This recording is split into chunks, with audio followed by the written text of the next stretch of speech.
masi isi kuki ya sorba mama batata to kisanzamela biso sonite to tambola ndenge yango esengeli biso na kati na mibeko na kanisi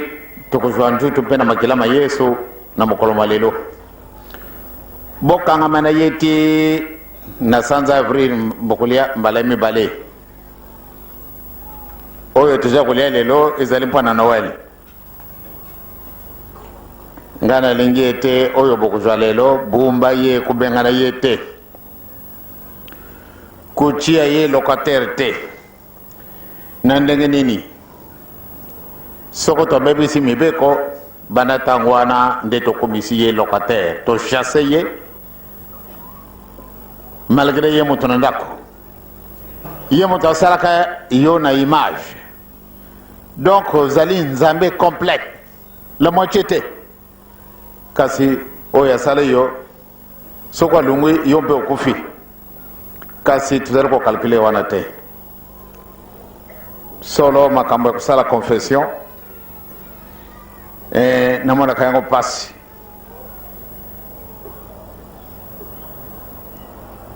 po ate tokamata bijali ya mangumba mosusu banda ntango wana topesili ngumba na biso lisusu kilo te biso tozali bana na mibeko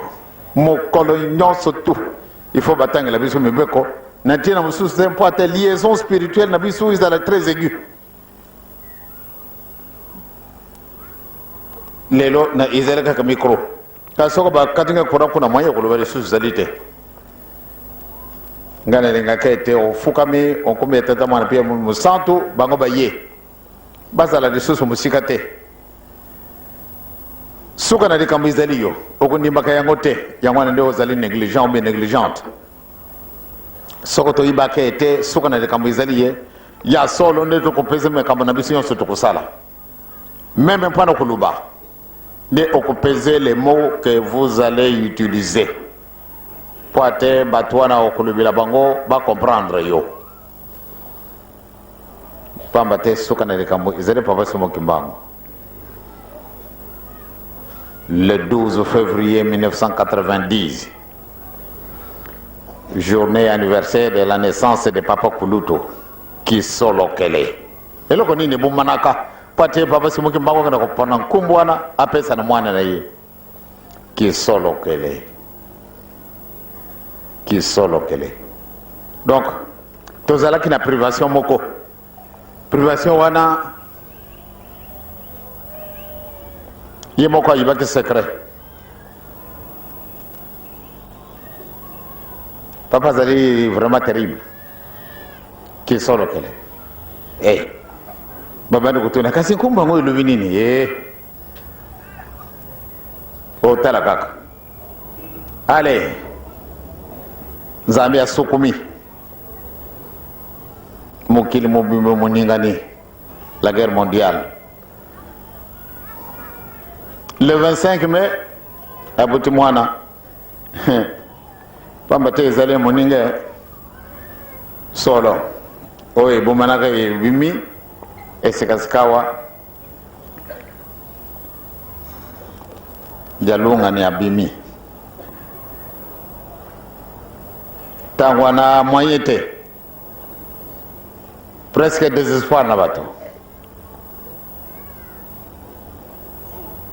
Dialunga na kianga ni Salomon. Ndenge nini ezali fait ya hasard te.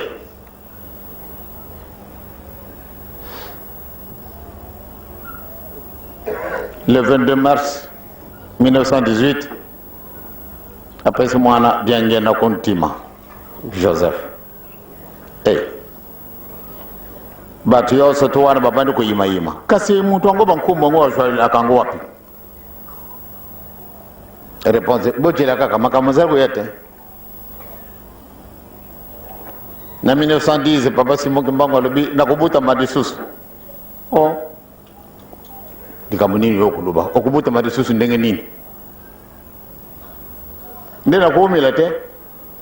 Kisolo Kele batata na ba maman sepela sokola na katata smoki mbango. Soyez franc, bien franche,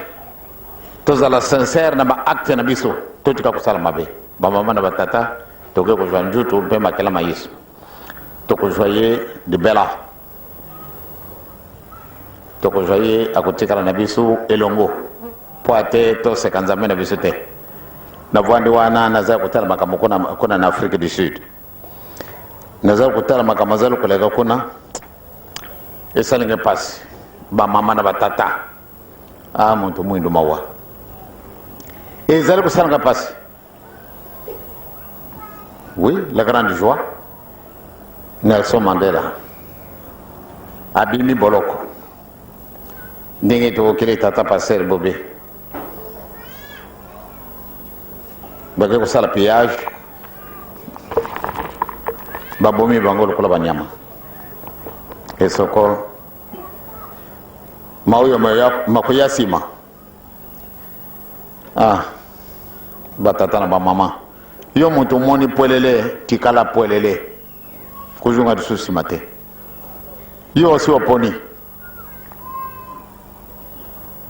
yo si omoni njele kubikisama pata obikisaba ninga sino sokotali makamazali kuna solo okumana le pana ni yenza me checkinga mutu mwindu et pourtant la première peau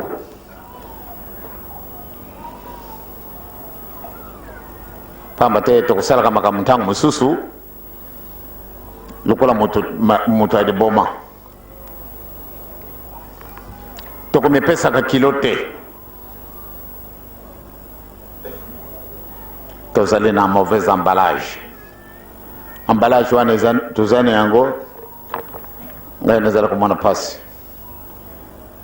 dans 10 ans mingi ba tozalewa tokokufa mingi tozalewa tokozala donc l'an 2000 ezalaka katango ezalaka l'an 2000 ndenge tokokeli bato na mayele ndenge bakulu baka l'an 2000 sari toza koyibaka ntina na likambo te batata na bamama soko otali kaka makambo aza koleka na Afrique du Sud otali kaka nde solo ta mosusu osepeli na ntina nini ete moninga na biso libéré epesi esengo 27 ans de prison libéré. Donc on dirait toute la communauté noire ezalaka en Afrique du Sud te pamba te biso ezali wana kati na Congo tozali na Zaïre tozali na Angola tozali na Zambie tozali na Gabon tozali na Cameroun etc. bango nyonso tu tozalaki koluka kaka mpo toba libéré ye asi abimi. Et après, voilà la question que je me pose. Et après, abimi na boloko.